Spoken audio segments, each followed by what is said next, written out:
Good morning. We hope that everybody's staying safe in this day of COVID. We're trying a different format for training to see if this will work for everybody. So bear with us, and hopefully it won't be too boring and you'll learn something along the way. The topic today for our training is human rights. And as you know, we're required to provide training annually. And we have been doing this in a group setting, but now because of COVID, we're probably being forced to use this format for some time going forward. So again, I hope it's not too painful for you, and hope you will take this time to really take in the information and try and apply it to your work setting. The way that the format for today and the training format is to basically talk to you as we would talk to an individual receiving services and try and explain those rights to them. So hopefully it's very basic, but hopefully it's in a format that everybody understands. And as always, if you have questions, feel free to contact me or Nancy or Cindy or your supervisor, and we'll be glad to get the answers to your questions. Thought I would begin today by going over a little bit of the format we use when we process a new client into services. Spend a lot of time, as you know, doing person-centered planning, getting to know the person, getting to know what's important to and for the person. But one of the other things we do once we get through that process is to advise clients of their rights and family members, and to also provide them with a handbook on what they can expect from us. So I thought I would use part of what we provide to them as in this training, so that you will have a better understanding of what we present. The first thing in the handbook is our mission statement, and that really defines what our purpose is. And so I'm going to take a couple minutes to read that, because I think it's really important for every staff member to understand what our goal is here, why we're doing what we're doing, and for the client, it's what they can expect from us. So at Commonwealth Lifespan Services, we take our mission very seriously. We believe that our mission is a contract with you. Anytime we do not live up to that contract, we ask that you simply let us know so that we can get back on track. Our mission statement is to develop and implement services to individuals that are ethically grounded in person-centered practices. While we seek to serve a diverse population, each person will be treated on an individualized basis and afforded the dignity and respect we all strive in our lives. In providing services, we will work towards full community integration by helping to facilitate acceptance. We know that to be accepted by a community, one must be present in that community in a meaningful manner. It's our job to make sure you're out and about, contributing to community life. Serve as a community teacher and role model for others on how we treat each other. We know that the more we know about each other, our likes and our dislikes, the more we can accept and support each other. Be a voice for those we serve and support when called to do so. While we all communicate differently, we understand that sometimes we need help from other people in getting our needs and wants acknowledged and addressed. We will be mindful that we all have freedoms of everyday life that allow us to exercise control over our own lives. Those we support are entitled to nothing less. To work to build choice when appropriate. We know how empowering choices have in our own lives. We want individuals that we serve to have those same experiences. We will work with families and individuals to build natural supports. Natural supports are those experiences and relationships that naturally evolve for us as we live our lives in the community. The more natural supports we can help you build, the more fulfilling your life will be. To grow professionally by being honest in our communication and feedback. We will also be honest with you because we know that this is important for your personal growth. Again, keep in mind, this is information that we can convey to individuals we serve, but it's also our guiding principles. We will ask for help if we're not sure what to do. There are times when we may not know what to do, but you can trust that we will ask for help when needed. We will also encourage you to do the same. We will try new ideas and look for new ways to support you. We will learn new things together.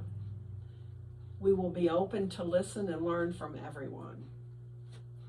So again, that's just some background on information that we give to individuals we serve, but to also make sure that you're very grounded in what our philosophy is. The next portion of the presentation is really going to focus on individual rights. And what we're going to do is go through step by step and talk about those rights and have a conversation about how they may apply to individuals you serve. If you'll recall from previous trainings, rights are afforded to individuals that we serve because their rights historically have been so abused. Now, I'm not saying that individuals that we serve at this moment are being abused, that the rights are being abused. I'm just saying if you look back in history and understand that individuals that with disabilities were treated much differently than you or I would be treated. And so while we've come a long ways, we still have a ways to go. These rights came into existence in the early 60s, and they're a result of, probably a result of deinstitutionalization. Before, the service model was to basically put an individual in an institution and forget about them. Well, we no longer do that. And the institutions were basically emptied out. But in that process, it became clear that individuals that were institutionalized were not treated very well. So when rights were first developed for individuals, they started in institutions. And then because people were coming out into the community, those same rights applied. So those are the things we're going to talk about for a while and hopefully give you a good idea of what you need to know so that you don't violate a person's rights, and also to help empower individuals we serve. At this point, I'm going to stop and I'm going to tell you the number is 369.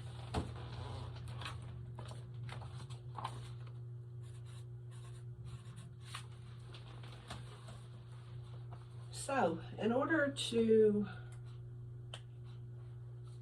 learn about rights, we have to talk about the individual rights and also give a brief summary of what that right encompasses.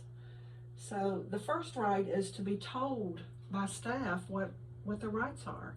So, if you have a right to vote and nobody ever tells you that right, it doesn't do you any good.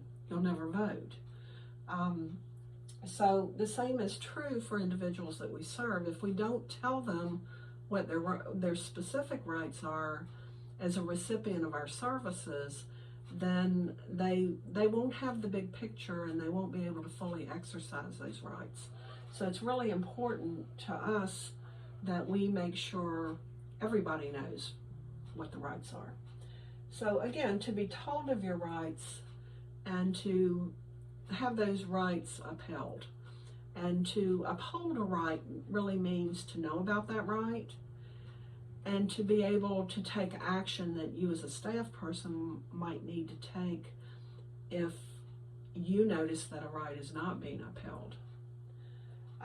to be treated with dignity and respect. This is something everybody wants. Everybody in life wants to be acknowledged as a human being, to be treated kindly, to be respected, just for their existence. Not for things that they would do, but just the fact that they're a human being. And the folks that we serve are no different.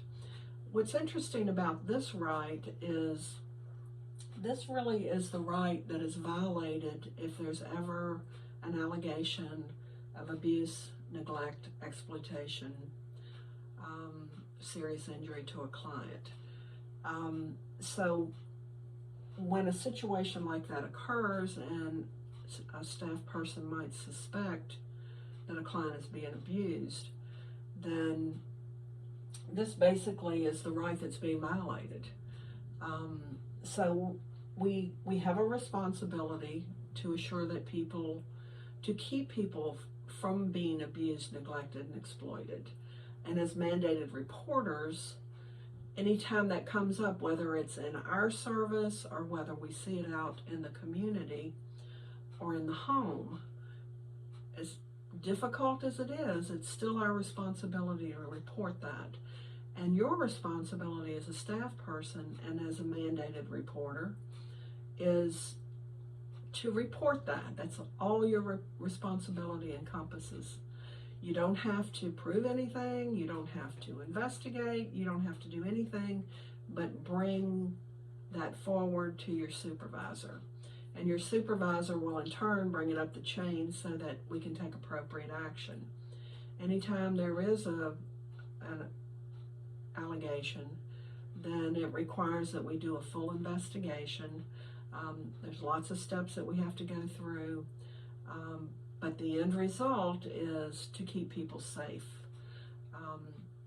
under that right to be treated with dignity and respect. So again, we want you to provide services that keep people safe, but we also want you to pay attention to your ethical responsibility that you are a mandated reporter. The next right is to receive sound therapeutic services.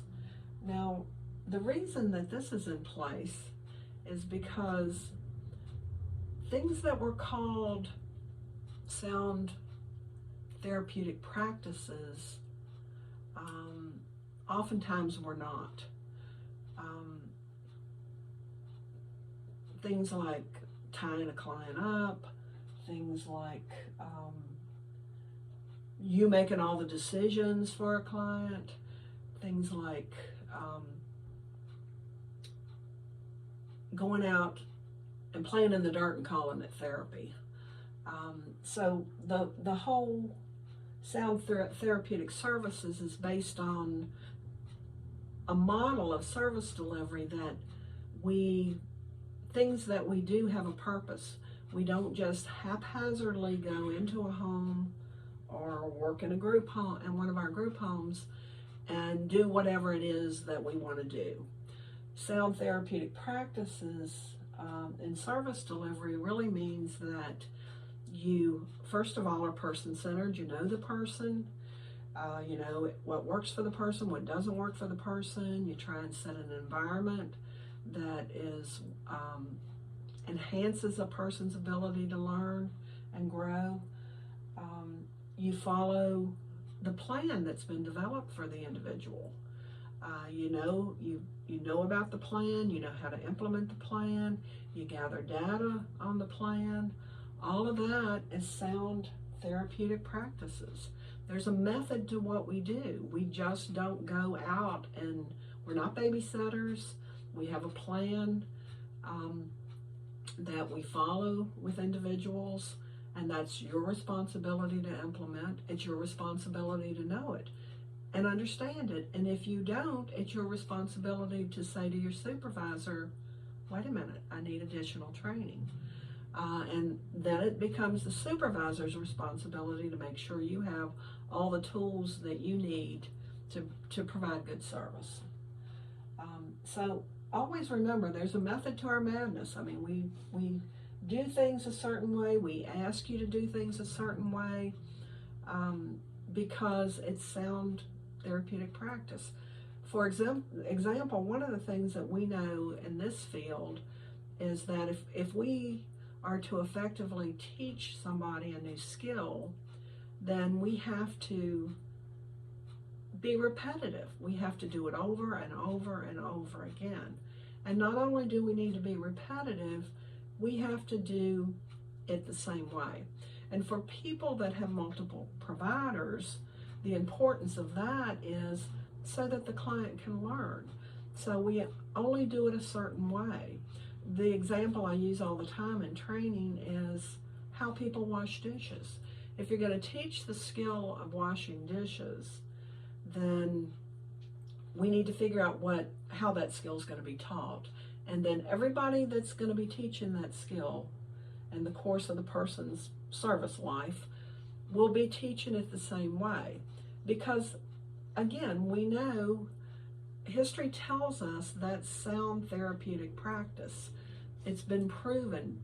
We know it works. So we do things that we know will work and have value, and with the end result of a client being able to learn what they want to learn. To participate in decision making. Remember the saying that I use in training a lot, nothing about me without me. One wouldn't think you would have to spend a lot of time on developing a right around that, but what's happened historically is people have not been part of their treatment. Other people that had made the decisions for them. For example, years ago when the medical model of service delivery was popular, who made the decisions were the people in charge, usually the psychiatrists, the psychologists, the social workers, not the client. They made the decisions for the client and basically said this is how it's going to be. Well, that's not at all how we do things now, because in person-centered service delivery, the person's in the center and kind of drives how services are going to be. So it's based on what the person wants in life. What a good life is defined by that person, what that looks like. What's important to and for that person.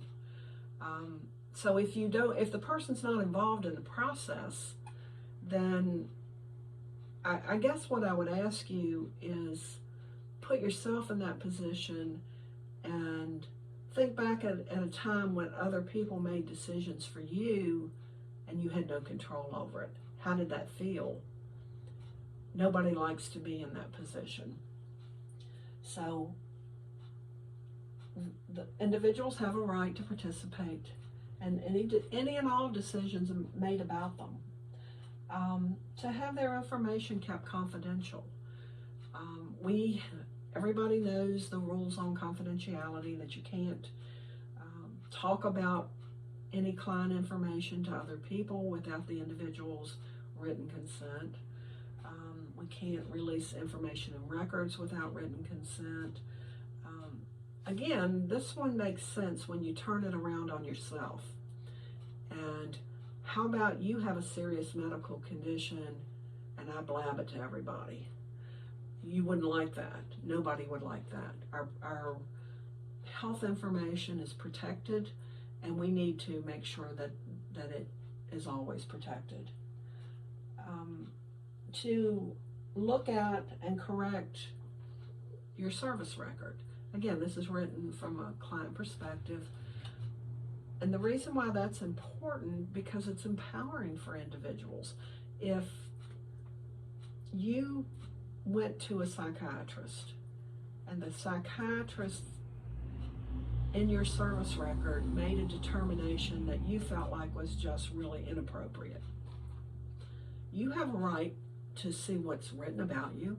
You have a right to challenge what's written about you. It's the same thing with individuals that we serve. Now, we generally don't have requests for that, but if the person wanted to, they could certainly look at their record, and we then would have a responsibility to help them understand what's written and to challenge that if they want to. To not have unnecessary restrictions imposed on you. This is pretty basic. We don't punish individuals. It's not our job. Our job, to me, we're teachers. And as a teacher, we treat people with dignity and respect. We incorporate all of these rights. But we don't restrict people unless there's an absolute need for a restriction. So, and think about your own life. How about if I restrict what you can eat? You wouldn't like that. How about I restrict where you can go? You wouldn't like that one either. How about if I restrict you from hitting me? Now, you might not even like that. We deal with individuals with aggressive behavior, and at times we do have to have restrictions imposed. However, we can't do that unless we go to the Human Rights Committee. First of all, try everything in our power to figure out a different way of working with the individual so we don't have to impose a restriction. However, if we can't figure out another way and we have to keep the person safe, then we can petition the local Human Rights Committee and have them approve our use of a restriction. So for us, a restriction might be in a group home setting for a person who is diabetic, for example. And we, after trying everything possible, cannot keep the person on the diet that the doctor feels like the person needs to be on. We can, and the person ends up in insulin shock all the time. We can petition the Human Rights Committee to do a restriction and keep that individual on a food plan that's going to keep them healthy and safe. And the Human Rights Committee will probably give us that restriction. However, they monitor it closely. We report to them all the time where we're at with that. Another example is the condition Prader-Willi, which is just uncontrollable eating to the point where it's, they're sick, they're vomiting, but you can't keep them out of the food. Programs have literally had to lock refrigerators, put locks on refrigerators to keep individuals safe. Now, you can't just go put a lock on a refrigerator. You have to have the approval of the Human Rights Committee. And again, there's a lot of hoops to jump through, and that's to protect the individual, because we don't want to do any restrictions unless we absolutely have to. And then then it's time limited. We have to say when we're going to remove that restriction, and we're going to report constantly to the Human Rights Committee on how we are with that restriction.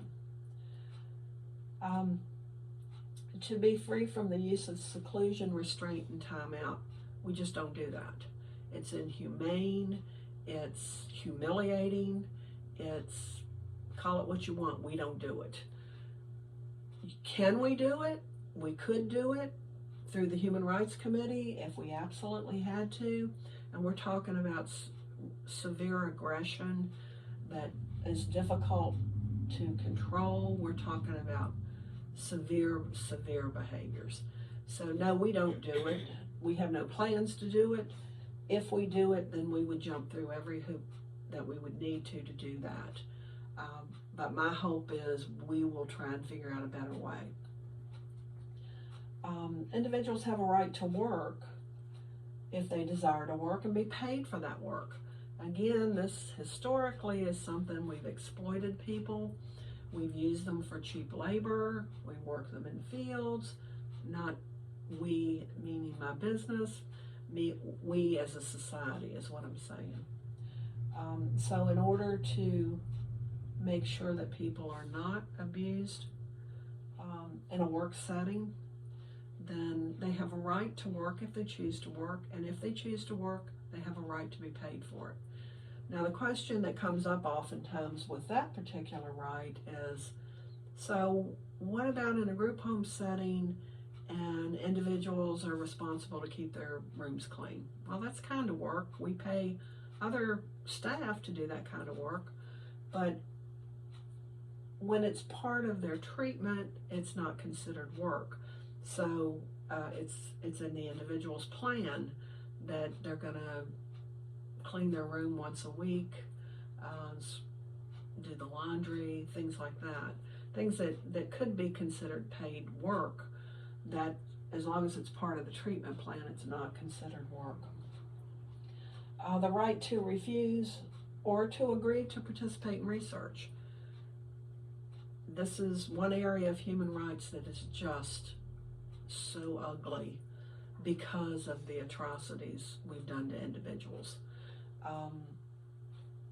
The example I use a lot in training is the syphilis injection. The Tuskegee experiment is what it was called.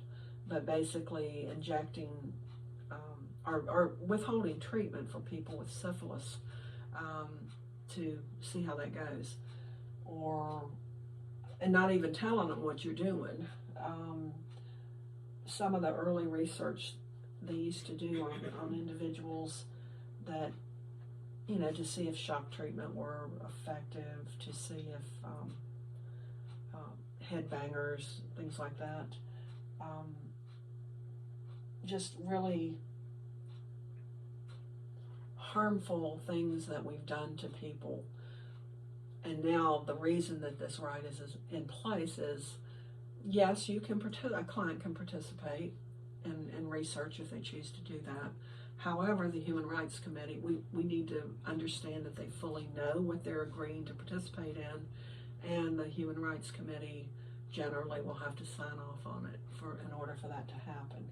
Again, that's to keep people safe, not to restrict them in any way, but to make sure that ethical research is going on, and that people, part of the big requirement in research is that people understand fully what they're participating in, what the side effects are, if there are any, what the benefits are, all of that, informed consent. So for a person to really participate in research, they have to be able to give informed consent. To complain about services and to have those complaints addressed. Complaints about services has evolved over the years. It used to be, when I started out in this field, anything that a client would complain about would be considered a human rights complaint, and we would have to treat it as such.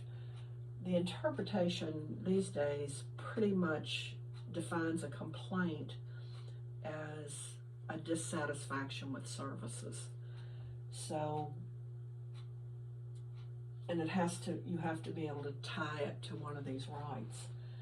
People complain, I complain, Nancy complains, Cindy complains. We all complain. We might complain about our work. A client might complain that they may not want to clean up their room. When you're in a situation where a client is complaining, your responsibility as a staff person, first of all, is to acknowledge the complaint, because if you don't acknowledge the complaint and they continue to complain and complain, it's just going to get bigger and bigger, and one day it's going to end up as a violation of one of these rights.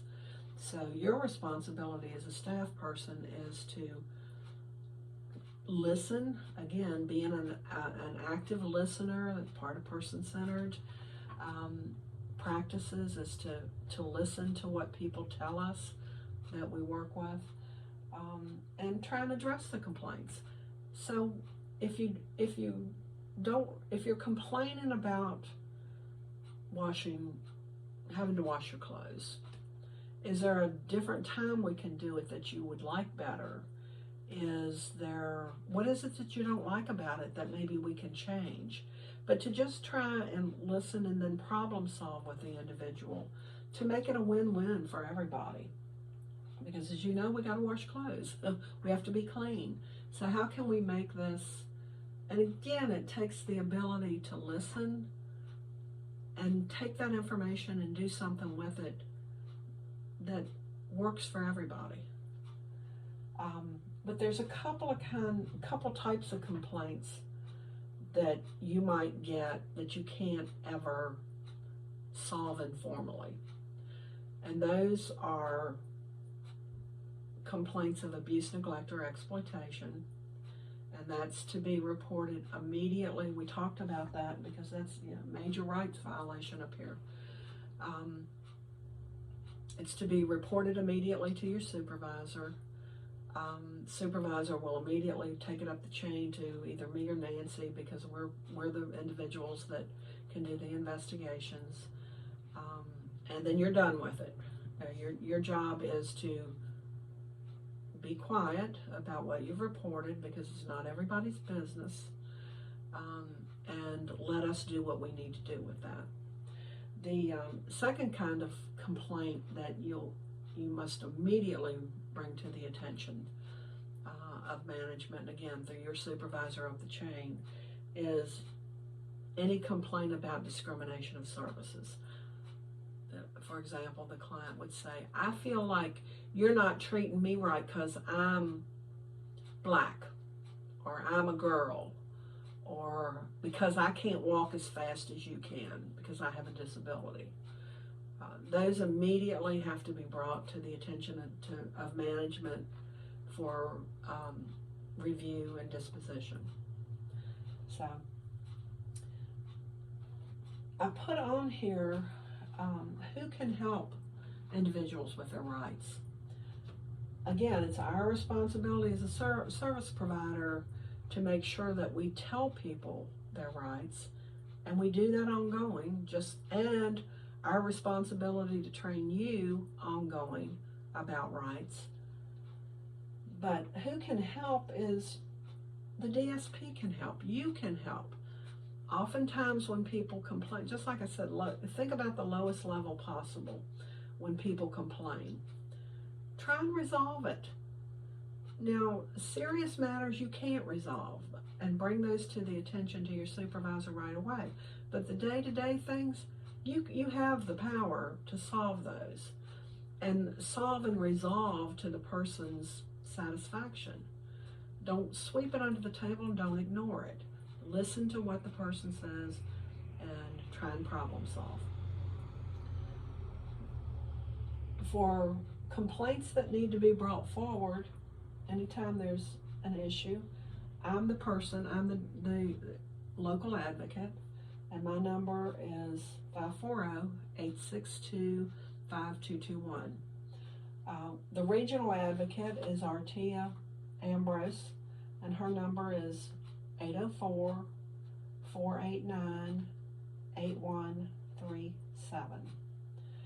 And then the Disability Law Center at UVA will help with rights. The number is 800-552-3962.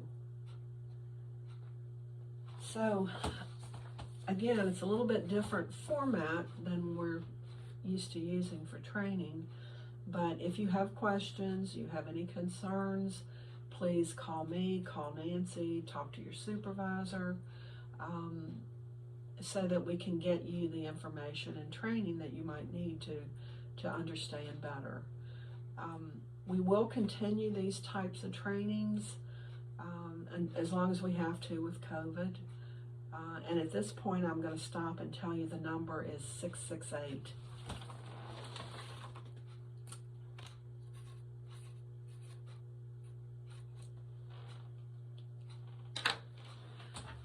And when you were notified of the training, you were also notified that you would have to write down the numbers that I would be giving you throughout this training. So on your post-test, what I'd like for you to do there's the place there on the test to write down both of those numbers that I've given you throughout the training, and which tells me then that you've listened to everything. And what we'll do is grade the pre-test, grade the post-test, make sure that you have validated those numbers, and then we'll be done for this particular training. Again, stay safe. Call us if you need us, and we'll see you down the road. Bye.